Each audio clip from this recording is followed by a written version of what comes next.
വിശുദ്ധ മത്തായി എഴുതിയ സുവിശേഷം അധ്യായം 22. യേശു വീണ്ടും ഉപമകൾ വഴി അവരോട് സംസാരിച്ചു.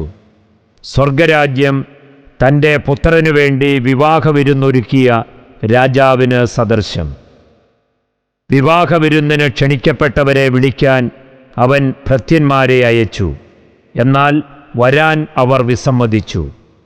വീണ്ടും അവൻ വേറെ ഭൃത്യന്മാരെ അയച്ചുകൊണ്ട് പറഞ്ഞു, ഇതാ വിരുന്ന് സജ്ജമായിരിക്കുന്നു. എൻ്റെ കാളകളെയും കൊഴുത്ത മൃഗങ്ങളെയും കൊന്ന് എല്ലാം തയ്യാറാക്കി കഴിഞ്ഞു. വിവാഹവിരുന്നിന് വരിക എന്ന് ക്ഷണിക്കപ്പെട്ടവരോട് ചെന്നു പറയുവിൻ. എന്നാൽ ക്ഷണിക്കപ്പെട്ടവർ അത് വകവയ്ക്കാതെ ഒരുവൻ വയലിലേക്കും വേറൊരുവൻ വ്യാപാരത്തിനും പൊയ്ക്കളഞ്ഞു. മറ്റുള്ളവർ ആ ഭൃത്യന്മാരെ പിടികൂടി അവരെ അവമാനിക്കുകയും വധിക്കുകയും ചെയ്തു. രാജാവ് ക്രുദ്ധനായി സൈന്യത്തെ അയച്ച് ആ കൊലപാതകികളെ നശിപ്പിച്ചു. അവരുടെ നഗരം അഗ്നിക്കിരയാക്കി.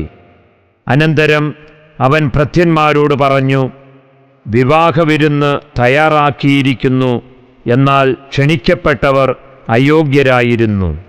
അതിനാൽ നിങ്ങൾ വഴിക്കവലകളിൽ ചെന്ന് അവിടെ കണ്ടുമുട്ടുന്നവരെയെല്ലാം വിവാഹവിരുന്നിന് ക്ഷണിക്കുവിൻ. ആ ഭൃത്യന്മാർ നിരത്തുകളിൽ ചെന്ന് ദുഷ്ടരും ശിഷ്ടരും ഉൾപ്പെടെ കണ്ടെത്തിയവരെയെല്ലാം വിളിച്ചുകൂട്ടി.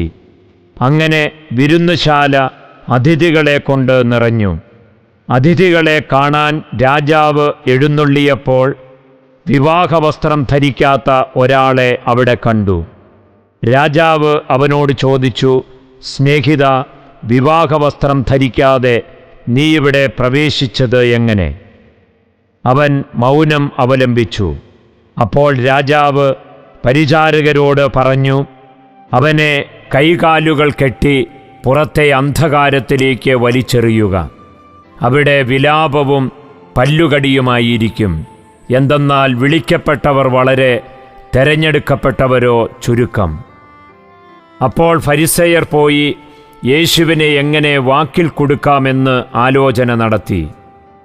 അവർ തങ്ങളുടെ അനുയായികളെ ഹേറോദേസ് പക്ഷക്കാരോടൊത്ത് അവൻ്റെ അടുത്തയച്ച് ചോദിച്ചു, ഗുരു, നീ സത്യവാനാണെന്നും ആരുടെയും മുഖം നോക്കാതെ നിർഭയനായി ദൈവത്തിൻ്റെ വഴി സത്യമായി പഠിപ്പിക്കുന്നുവെന്നും ഞങ്ങൾ അറിയുന്നു.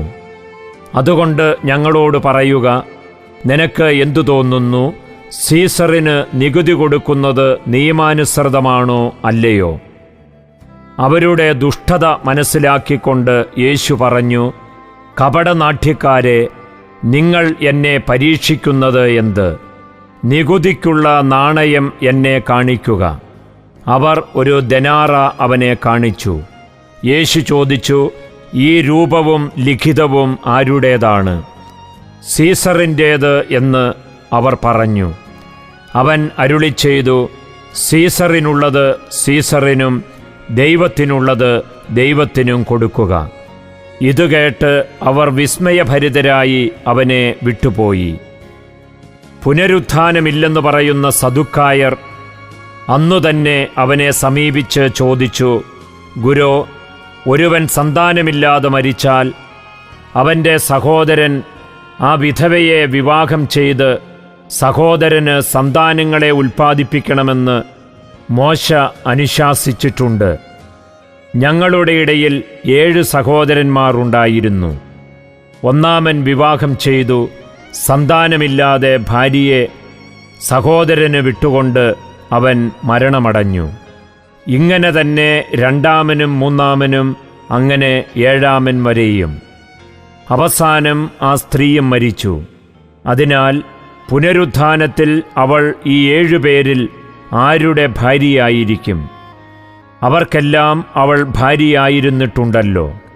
യേശു മറുപടി പറഞ്ഞു, വിശുദ്ധ ലിഖിതങ്ങളോ ദൈവത്തിൻ്റെ ശക്തിയോ മനസ്സിലാക്കാത്തതിനാൽ നിങ്ങൾക്ക് തെറ്റുപറ്റിയിരിക്കുന്നു.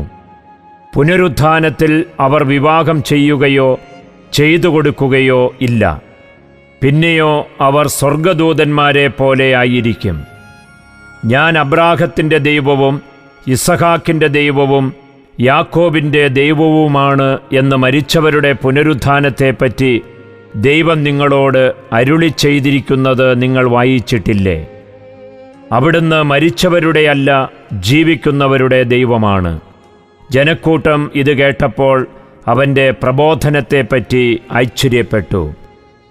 യേശു സദുക്കായരെ വാക്കുമുട്ടിച്ചെന്ന് കേട്ടപ്പോൾ ഫരിസേയർ ഒന്നിച്ചുകൂടി.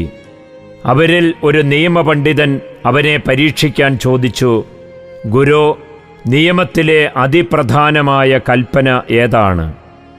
അവൻ പറഞ്ഞു, നീ നിന്റെ ദൈവമായ കർത്താവിനെ പൂർണ്ണ ഹൃദയത്തോടും പൂർണ്ണ ആത്മാവോടും പൂർണ്ണ മനസ്സോടും കൂടെ സ്നേഹിക്കുക. ഇതാണ് പ്രധാനവും പ്രഥമവുമായ കൽപ്പന. രണ്ടാമത്തെ കൽപ്പനയും ഇതിന് തുല്യം തന്നെ, അതായത് നിന്നെപ്പോലെ നിന്റെ അയൽക്കാരനെയും സ്നേഹിക്കുക. ഈ രണ്ടു കൽപ്പനകളിൽ സമസ്ത നിയമവും പ്രവാചകന്മാരും അധിഷ്ഠിതമായിരിക്കുന്നു. ഫരിസേയർ ഒരുമിച്ച് കൂടിയപ്പോൾ യേശു അവരോട് ചോദിച്ചു, നിങ്ങൾ ക്രിസ്തുവിനെപ്പറ്റി എന്തു വിചാരിക്കുന്നു? അവൻ ആരുടെ പുത്രനാണ്? ദാവീദിൻ്റെ എന്ന് അവർ പറഞ്ഞു.